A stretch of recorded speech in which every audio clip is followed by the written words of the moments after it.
Atenção, galera, aqui é o professor Bruno Oliveira. Estamos de volta ao nosso preparatório de Direito Eleitoral para qualquer Tribunal Regional Eleitoral desse Brasil.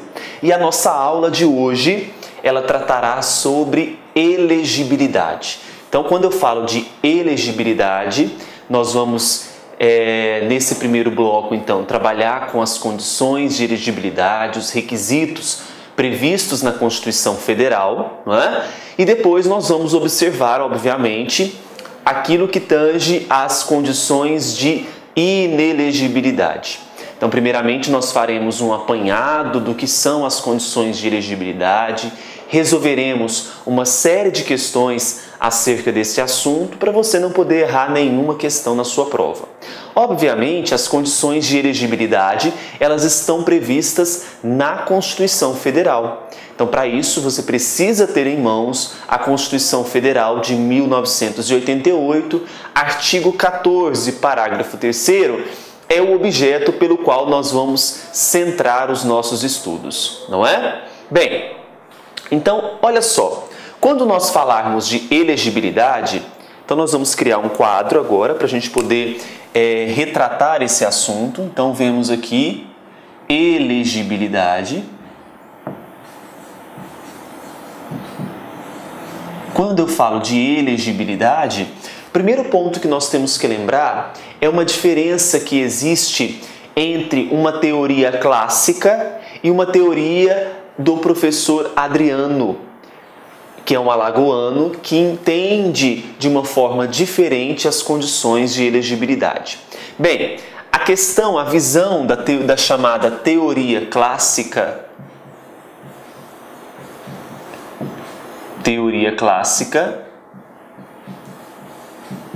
e a teoria de Adriano,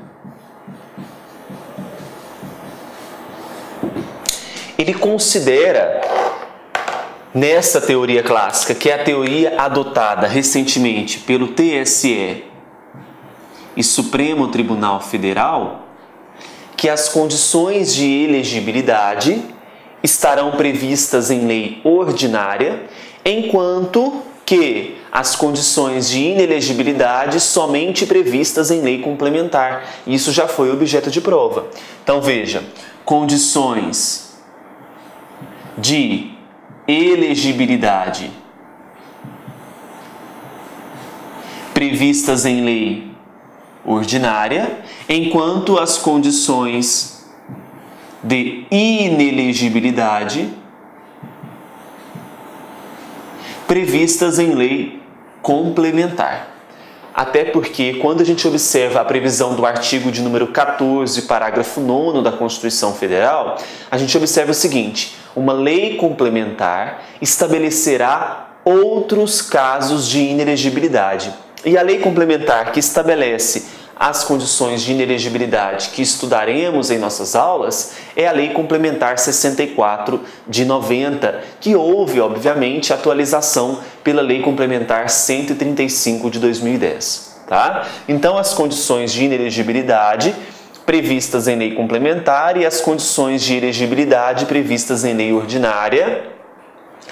Essa teoria é a teoria que é adotada pelo TSE, Tribunal Superior Eleitoral, pelo Supremo Tribunal Federal e pelas demais bancas de concursos públicos. Essa é a teoria que você tem que adotar, não é? Bem, falando sobre essas condições de elegibilidade, então, nós temos a teoria adotada pelo Adriano. Eu vou procurar o slide aqui para a gente poder falar sobre essa teoria, para ficar mais fácil para nós. É o Adriano Soares da Costa. Olha o que ele diz em relação à teoria que é adotada por ele. Então, a teoria do Adriano Soares da Costa. Depois nós vamos resumir no quadrinho, tá?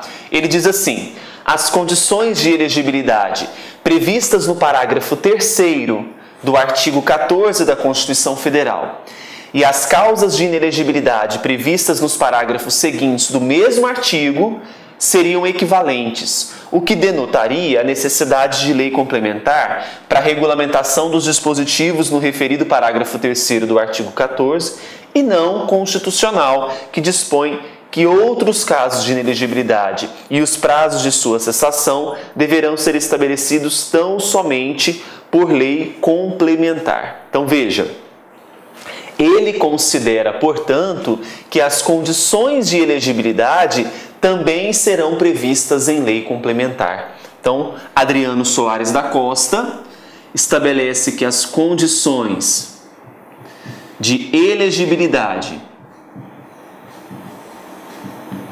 e as condições de inelegibilidade, ambas estarão previstas em lei complementar.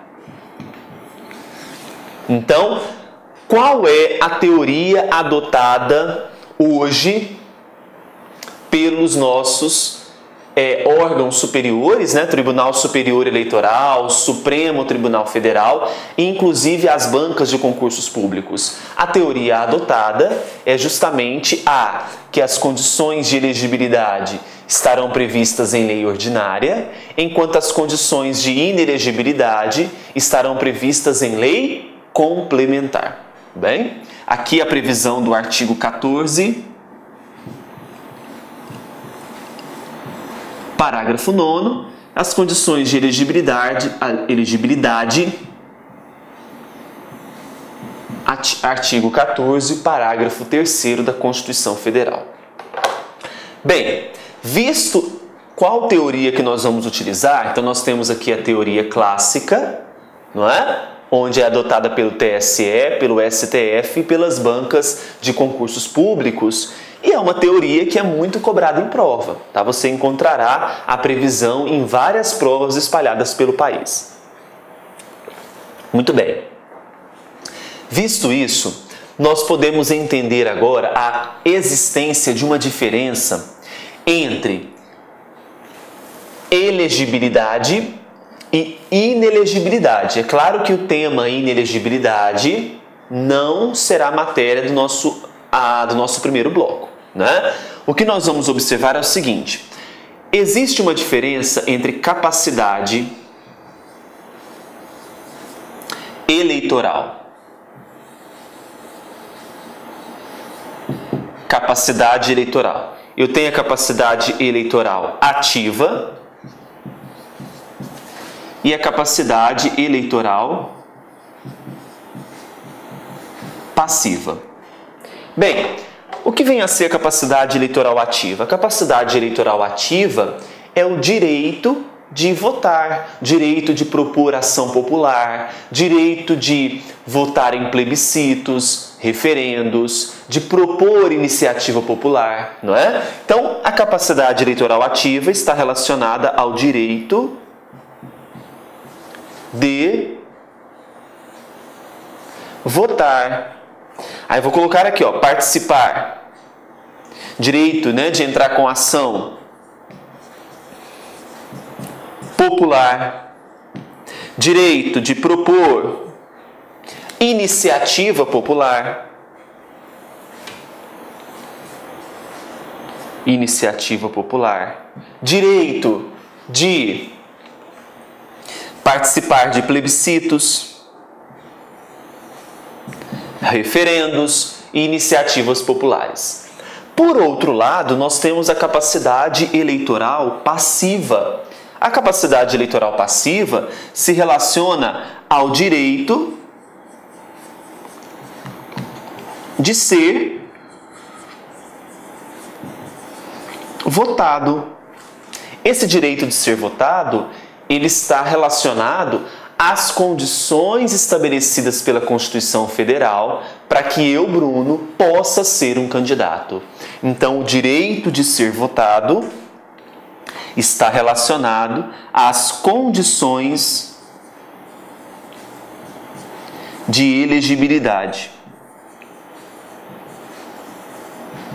E essas condições de elegibilidade estão previstas no artigo de número 14, parágrafo 3º da Constituição Federal.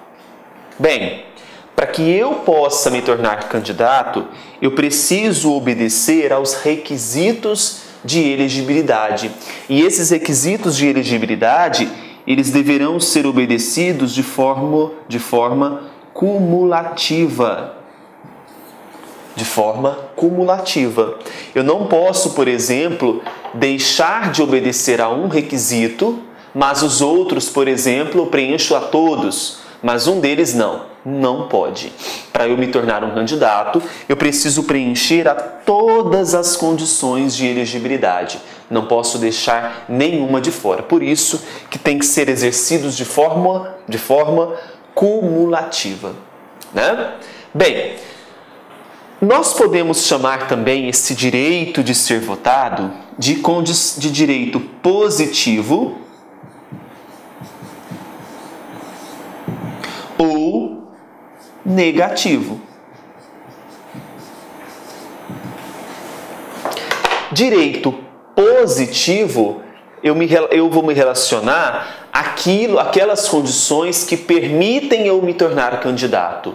Então, as condições positivas autorizam, né, porque são condições, o cidadão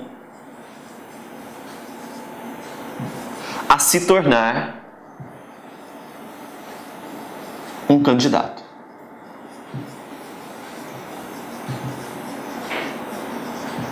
Por outro lado, eu vou ter as condições de elegibilidade, na verdade, os direitos negativos, que é aquilo que vai afastar o cidadão de pleitear um cargo eletivo. As condições negativas afastam os cidadãos de pleitear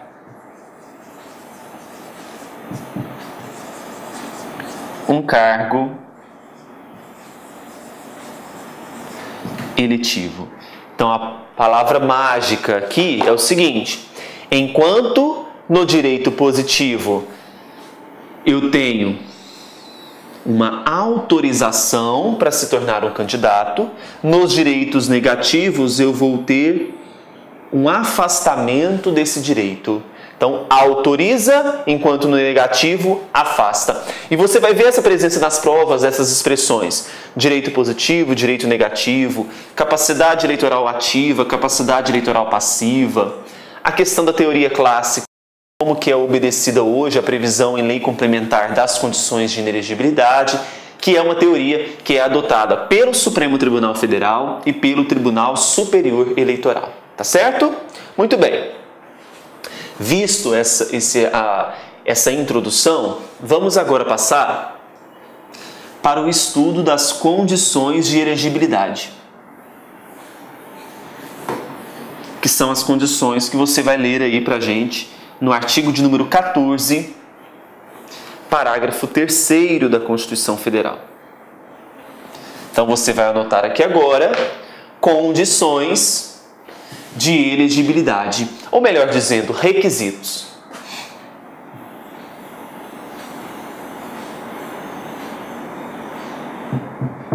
E eu vou colocar aqui aquela palavrinha que eu disse que você não pode esquecer. Requisitos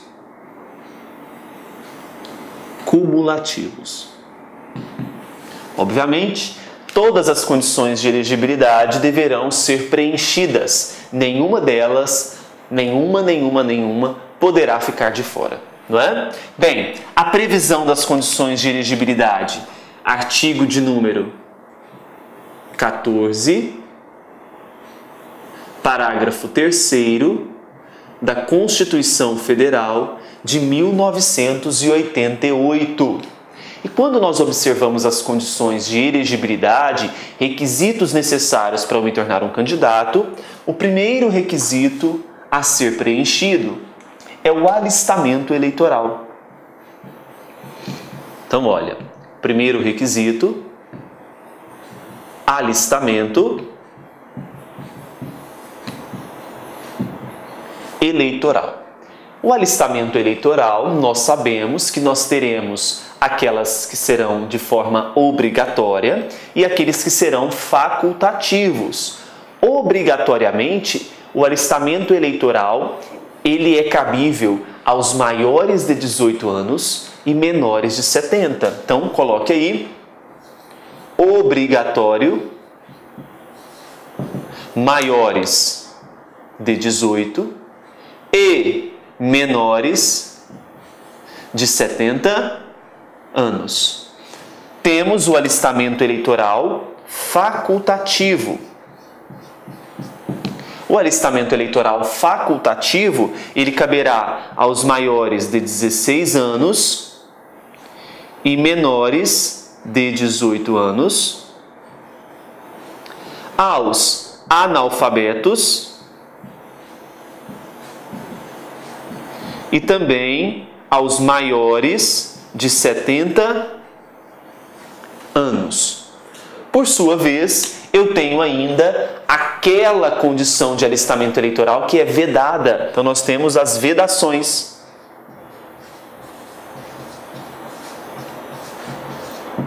Em quais condições nós teremos vedação ao alistamento eleitoral? Nós teremos os conscritos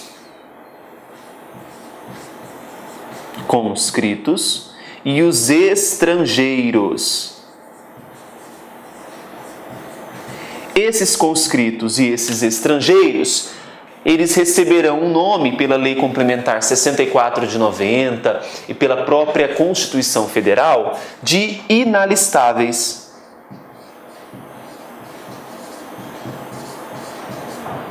Bem, então nós temos aqui a primeira condição de elegibilidade, que é o alistamento eleitoral. E nós estamos falando, por enquanto, de condições de elegibilidade explícitas na Constituição. Porque nós teremos também, meu amigo, as chamadas condições implícitas. Por exemplo, observe para mim aqui a questão do analfabeto. O analfabeto, o alistamento dele é facultativo, não é? Mas será que o analfabeto, ele pode ser candidato? Não. Então, muita atenção que isso já foi objeto de prova. Eles sempre colocam assim: o analfabeto, ele possui capacidade eleitoral ativa, concorda? Mas ele não possui capacidade eleitoral passiva. Foi cobrado recentemente no TRE São Paulo. Então, veja, ao analfabeto está presente a capacidade eleitoral ativa, mas ausente a capacidade eleitoral passiva. Nós vamos anotar isso, tá bom? Eu vou anotar aqui embaixo, ó. Coloca assim para mim, ó. Atenção. Ao analfabeto, o analfabeto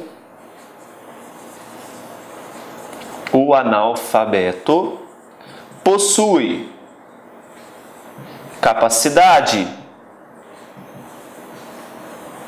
eleitoral ativa, mas não possui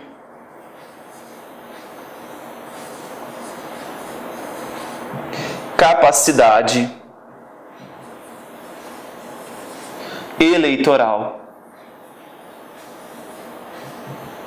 passiva.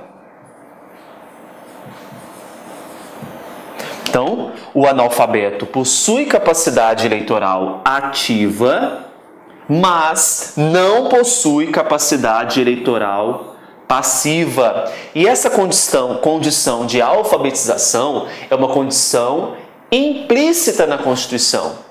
Você pode observar que o artigo 14, parágrafo 3º, ele não traz para nós a alfabetização como condição de elegibilidade, mas implicitamente, jurisprudencialmente, nós entendemos que o analfabetismo afasta o cidadão de poder pleitear um cargo eletivo. Tá certo? Muito bem.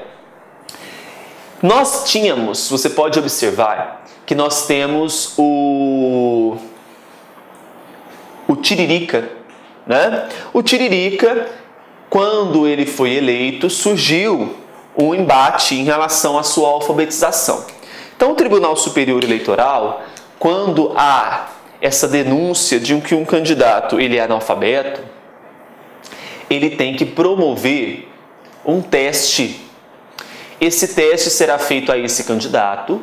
É um teste que deve provar condições mínimas. Então, a palavra certa é condições mínimas de alfabetização, de reconhecimento da leitura, reconhecimento de escrita, minimamente.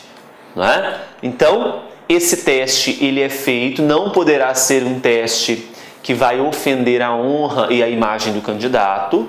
Portanto, esse teste ele será feito de forma que não haverá presença de outros candidatos durante o teste. É um teste que é feito entre aquele que realizará o teste, um representante do próprio Tribunal Superior Eleitoral, bem provável será o próprio juiz eleitoral da circunscrição que realiza esse teste, com esse candidato, para provar essas condições mínimas de alfabetização. Tá? Nós chamamos de critério, a ONU, a Organização das Nações Unidas, chama esse critério de critério do bilhete. Tá? Muito bem. A primeira condição de elegibilidade, ok. Segunda condição de elegibilidade. Nós temos que o indivíduo deverá ser brasileiro. E quando eu falo ser brasileiro,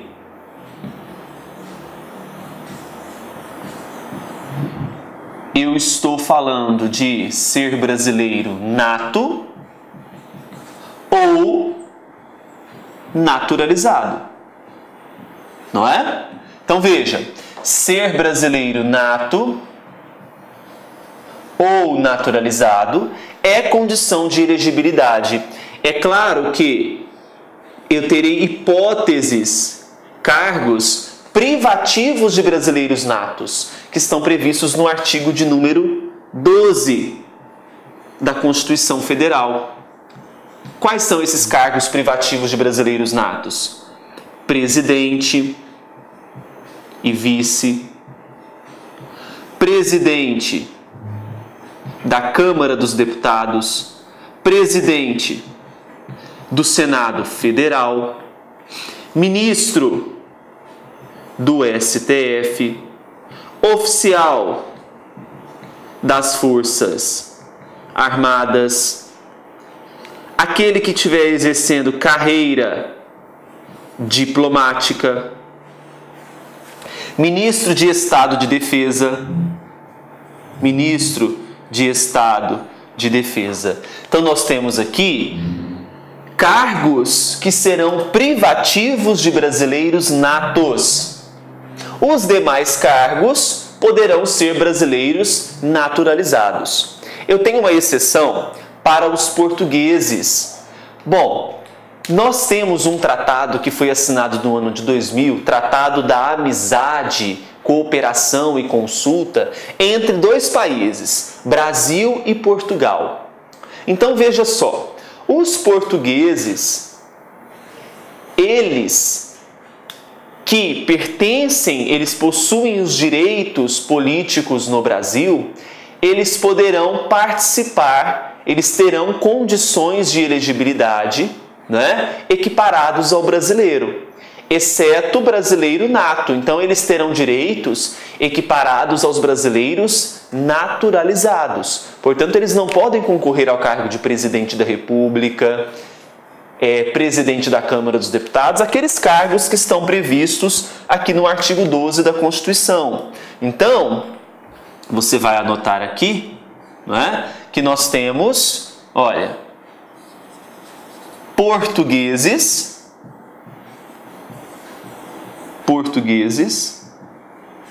que terão direitos políticos, como os brasileiros naturalizados, por conta do Tratado da Amizade, assinado entre Brasil e Portugal no ano de 2000. Então, isso aqui também pode ser objeto de prova. Bem, eu vou ter condições também de brasileiros que são chamados brasileiros polipátridas, brasileiros que têm mais de uma nacionalidade. Isso não afastará os direitos deles no Brasil, os direitos políticos deles no Brasil. Tá bom? Muito bem, então vimos aí a primeira condição de elegibilidade, o alistamento eleitoral. A segunda condição de elegibilidade, ser brasileiro nato ou naturalizado. A terceira condição de elegibilidade é o pleno gozo dos direitos políticos. Pleno gozo dos direitos políticos. Quando eu falo do pleno gozo dos direitos políticos, eu tenho que lembrar o seguinte, gente. O artigo de número 15, artigo 15 da Constituição Federal de 88 diz o seguinte: no Brasil é vedada a cassação de direitos políticos. Então, cassação de direitos políticos, ela é vedada, mas é permitida a perda ou a suspensão desses direitos. Enquanto a perda tem caráter definitivo, caráter permanente, a suspensão tem caráter provisório. Caráter provisório. O artigo 15 enumera para a gente uma série de condições em que poderá acarretar a perda ou a suspensão dos direitos políticos. Só que nós temos que atentar ao seguinte: essas condições que estão enumeradas no artigo 15, o legislador não foi muito bonzinho em falar assim, qual que é a hipótese de perda, qual que é a hipótese de suspensão. Ele trouxe, enumerou lá 5 condições de perda e suspensão dos direitos políticos. Mas a doutrina, ela nos ajuda a decifrar quais são as hipóteses de perda ou suspensão, tá? Por exemplo, a incapacidade civil absoluta enquanto durarem os efeitos, a incapacidade civil absoluta, é uma hipótese de suspensão dos direitos políticos. Anote aí, incapacidade civil absoluta, não é a relativa, porque já foi objeto de prova, trocou absoluta por relativa. Então, incapacidade civil absoluta é condição de suspensão. A improbidade administrativa, também condição de suspensão. A condenação criminal, transitada em julgado enquanto durarem os efeitos, hipótese de suspensão. Cancelamento de naturalização, perda de naturalização, hipótese de perda. Então nós temos essas duas hipóteses de perda: cancelamento de naturalização e perda de naturalização, enquanto as demais serão hipóteses de suspensão dos direitos políticos. Então o que você tem que lembrar, meu amigo? No Brasil é vedada a cassação de direitos políticos, mas é permitida a cassação de mandato. Cuidado, tá? Cassação de mandato é diferente de cassação de direitos políticos. Bom, então nós já vimos aí a primeira condição de elegibilidade, o alistamento eleitoral. A segunda condição, ser brasileiro nato ou naturalizado. A terceira condição, o pleno gozo dos direitos políticos. A nossa quarta condição de elegibilidade é o domicílio eleitoral na circunscrição. Então, domicílio eleitoral na circunscrição. O que isso significa, professor? Significa o seguinte: se eu quero me candidatar a prefeito, eu preciso ter domicílio no município que eu vou concorrer. Se eu vou me candidatar a governador de estado, eu preciso ter domicílio no estado pelo qual eu quero pleitear aquele cargo. Se eu vou me candidatar a presidente da República, eu preciso ter domicílio no país que eu quero pleitear o cargo de presidente da República. O domicílio eleitoral, ele se difere de duas maneiras. Eu tenho uma diferença entre domicílio civil e domicílio eleitoral. O domicílio civil é aquele domicílio previsto no Código Civil de 2002 e ele possui uma visão mais estática. Enquanto o domicílio eleitoral, ele é mais flexível. Porque o domicílio eleitoral poderá ser aquele local onde o indivíduo tem vínculos sociais, econômicos, profissionais e não apenas aonde ele possui residência definitiva, como é previsto no Código Civil de 2002. Então, o domicílio eleitoral, ele possui uma amplitude maior. Ele é flexível por conta dessas condições que o próprio Tribunal Superior Eleitoral determina, né? Então, se ele possui, por exemplo, vínculos sociais e econômicos em mais de um município, será município qualquer um deles que será optado, ok? Desde que esteja dentro da circunscrição. O candidato, ele precisa comprovar domicílio eleitoral há pelo menos, mínimo, 1 ano antes das eleições.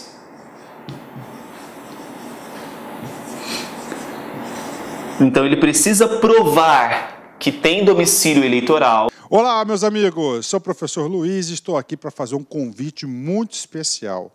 Você acabou de assistir uma aula demonstrativa aqui do Lá Concurso, uma aula específica para o concurso do TRE Paraná 2017. Nós aqui do Lá Concurso, nós separamos apenas, olha só, 30 aulas do nosso curso.